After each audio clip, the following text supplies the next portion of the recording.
አንድ አምላክ በሆነ በአብ በወልድ በመንፈስ ቅዱስ ስም የካቲት 10 በዚች ቀን ከ12ቱ ሐዋርያት አንዱ የእልፍዮስ ልጅ የከበረ ሐዋርያ ያዕቆብ በሰማዕትነት ሞተ። ይህም ሐዋርያ በብዙ አገሮች ውስጥ ከሰበከ በኋላ ወደ ኢየሩሳሌም ተመለሰ። ወደ ምኩራብም ገብቶ የክብር ባለቤት የጌታችንን ኢየሱስ ክርስቶስን ሃይማኖት በግልጥ አስተማረ። አይሁድም ደግሞ በእኛ ላይ ይሁን ብለው ከሕዝቡ መካከል ነጥቀው ወሰዱት። ለሮም ንጉሥ እንደራሴ ለንጉሥ ቀላውዲዮስም አቀረቡትና ይህ ሰው ስለ ቄሳር ሳይሆን ስለሌላ ንጉሥ ይሰብካል ብለው ወነጀሉት። ንጉሥም በሰማ ጊዜ በድንጋይ እንዲወግሩት አዘዘ። አይሁድም ፈጥነው ወገሩት፣ ነፍሱንም በጌታችን እጅ ሰጠ። ምዕመናንም ሥጋውን ወስደው ገንዘው ቀበሩት። ለእግዚአብሔር ምስጋና ይሁን፣ እኛንም በሐዋርያው ያዕቆብ ጸሎት ይማረን፣ በረከቱም ከእኛ ጋር ትኖር ለዘላለሙ አሜን። በዚህችም ዕለት የንጉሥ ኑማሪያኖስ ልጅ የከበረ ዮስጦስ በሰማዕትነት ሞተ። ይህም ቅዱስ በጦር ሜዳ እያለ እህቱ ከሃዲ ዲዮቅልጥያኖስን አግብታ ንጉሥም አደረገችው። ከጦርነትም በተመለሰ ጊዜ የክብር ባለቤት ክርስቶስን ዲዮቅልጥያኖስ ክዶ አገኘውና እጅግ አዘነ። የሀገሩ ሰዎች ባዩት ጊዜ ወደ እርሱ ተሰብስበው ዲዮቅልጥያኖስን እኛ እንገድለዋለን፣ አንተም ጌታችን በመንግሥትህ ዙፋን ላይ ትቀመጣለህ አሉት። እርሱ ግን ይህን ስላልፈለገ እንዳይገድሉት ከለከላቸው።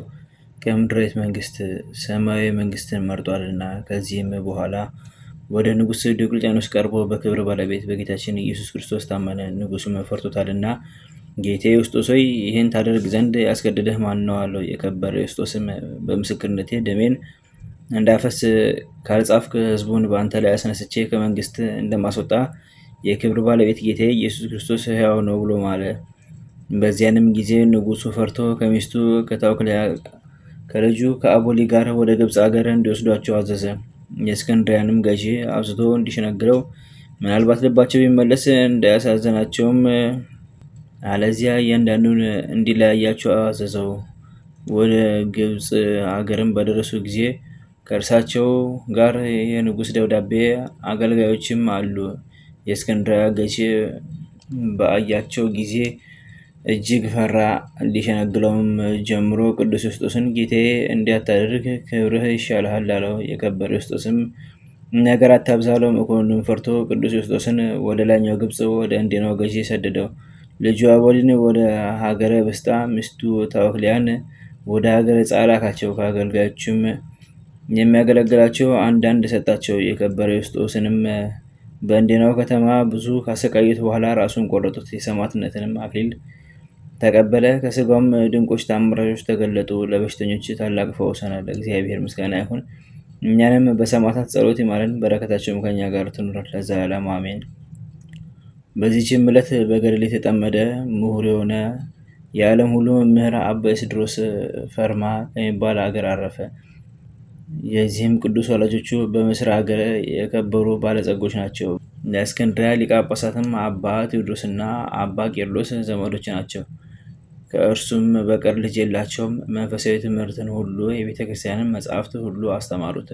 ግልጽ አድርጎ አጠናቸው፣ ጠበቃቸውም። ዳግመኛም የዮናናውያንን የፍልስፍና ትምህርት፣ የከዋክብትን አካሄድ እና ዓለምን መዞራቸውን ተማረ። በእውቀቱና በጥበቡ ከብዙዎች ከፍ ከፍ አለ። በገድልም የተጠመደ ትሑት የሚተጋ ሆነ።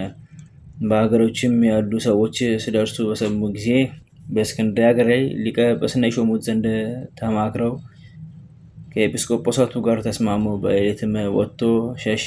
ወደ ፈርማ ገዳም ደርሶ በዚያ መነኮሰ። ከዚያም ወጥቶ ወደ አንዲት ዋሻ ገብቶ ብቻውን በውስጧ ብዙ ዘመናት ኖረ።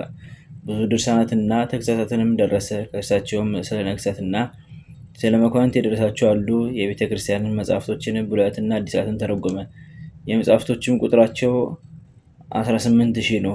እሊህንም ድርሳናት፣ ተግሳጻት፣ ጥያቄዎችና መልሶች ወደ ሊቃነ ጳጳሳትና ኤጲስቆጶሳት የተላኩ መልእክቶች ናቸው። ወደ ምዕመናንም ወንዞች ውሃዎችን እንደሚያፈልቁ እርሱ በመንፈስ ቅዱስ የሚያፈልቃቸው ሆኗልና።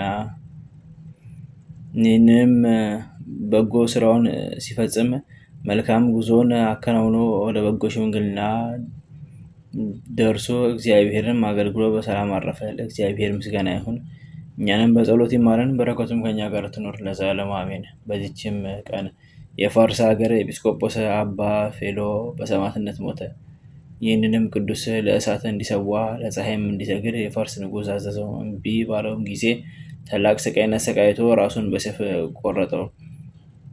በመንግስተ ሰማያትም የሰማዕትነትን አክሊል ተቀበለ። በረከቱም ከኛ ጋር ትኑር ለእግዚአብሔር ምስጋና ይሁን አሜን። በዚችም ቀን የከበሩ የኒቆላዎስና የስምዖን መታሰቢያቸው ነው። ለእግዚአብሔር ምስጋና ይሁን አሜን። አንድ አምላክ በሆነ በአብ በወልድ በመንፈስ ቅዱስ ስም የካቲት 11 በዚች ቀን የሮሚ ሊቀ ጳጳሳት የከበረ አባት በላትያኖስ በሰማዕትነት ሞተ።